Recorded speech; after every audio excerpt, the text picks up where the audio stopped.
نام محمد سے پیارا کسی کا نام تھوڑی ہے، مصطفیٰ کے جیسا کسی کا مقام تھوڑی ہے۔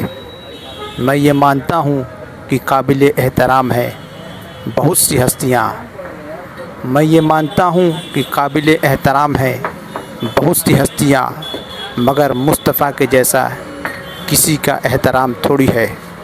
حضرات محترم، السلام علیکم ورحمۃ اللہ۔ حضرت علامہ مولانا سلمان اظہری صاحب بیان فرما رہے ہیں، آئیے ان کی باتوں کو سنتے ہیں اور سمجھنے کی کوشش کرتے ہیں انشاءاللہ۔ ایک نوجوان کا کردار بڑا عجیب تھا۔ میلاد کا دن تھا 12 ربیع الاول، شاید میں نے یہاں دہرایا ہو یہ بات۔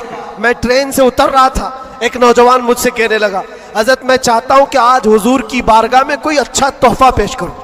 ماشاءاللہ، سب جھنڈے، کمکمے، مٹھائیاں سب لگا کر کے تو تحفے پیش کرتے۔ اس نے کہا میں کچھ ایسا کرنا چاہتا ہوں حضور پاک صلی اللہ تعالیٰ علیہ وسلم کو خوشی ہو۔ میں اتر رہا تھا، اچانک ذہن میں یہ بات آئی، کہا اللہ کے نبی کے اخلاق یہ تھے کہ وہ بوڑھوں کی مدد کرتے، ان کا بوجھ اٹھاتے تھے۔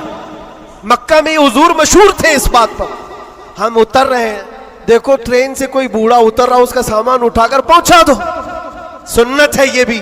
اور آج 12 ربیع الاول ہے، تم حضور کی بارگاہ میں خراج عقیدت پیش کر۔ یہ بات کہا اور میں گزر گیا۔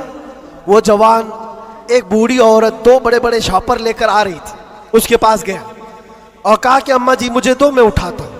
وہ پہلے تو گھبرائی، کہا کہ تو کیوں اٹھائے گا، تو کولی ہے کیا ہے، میرا سامان کیوں؟ نہیں دوں گی، نہیں دے رہی تھی۔ اور کیوں دے اجنبی کو کوئی؟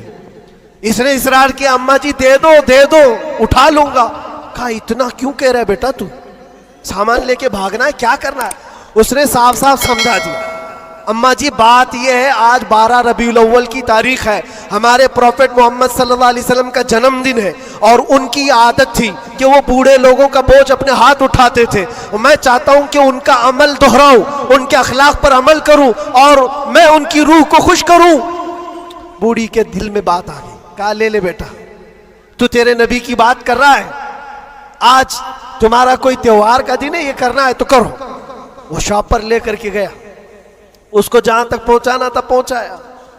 یہ بات آئی گئی، گزر گئی۔ ہم بھی تو سوچتے ہیں کہ چھوٹی سی بات ہے۔ 6 مہینے گزر جانے کے بعد، 6-7 مہینے کے بعد اس نوجوان نے مجھ سے کہا کہ حضرت وہ بوڑھی عورت جس کا میں سامان اٹھایا تھا، وہ ابھی رابطے میں، کانٹیکٹ میں ہے، ابھی آئی اور کہہ رہی ہے کہ بیٹا 6 مہینے گزر گئے، اب تک میں تیرے نبی کا بایو ڈاٹا ہی پڑھ رہی ہوں، اب تک میں ان کے اخلاق ہی پڑھ رہی ہوں۔ کہا کیوں؟ کہا تیرے اس عمل نے مجھے اتنا متاثر کیا کہ اس زمانے کا کوئی جوان، ارے میرے بیٹے میرے پوتے نہیں آئے مجھے لینے، کسی اور کا بیٹا میرا سامان اٹھا رہا ہے، اس کے اندر اتنا اثر کہاں سے آیا؟ اور جب تو نے بتایا یہ تیرے نبی کے عمل ہے، میں نے سوچا کہ اس نبی کو کیوں نہ پڑھوں۔ پڑھتے پڑھتے میں اس مقام پر پہنچ گئی، بتاؤ تیرا نبی کہاں ہے، میں بھی جاؤں غلامی میں شامل ہو جاؤں۔ واہ واہ واہ واہ، سبحان اللہ۔ تمہارے اخلاق سے انقلاب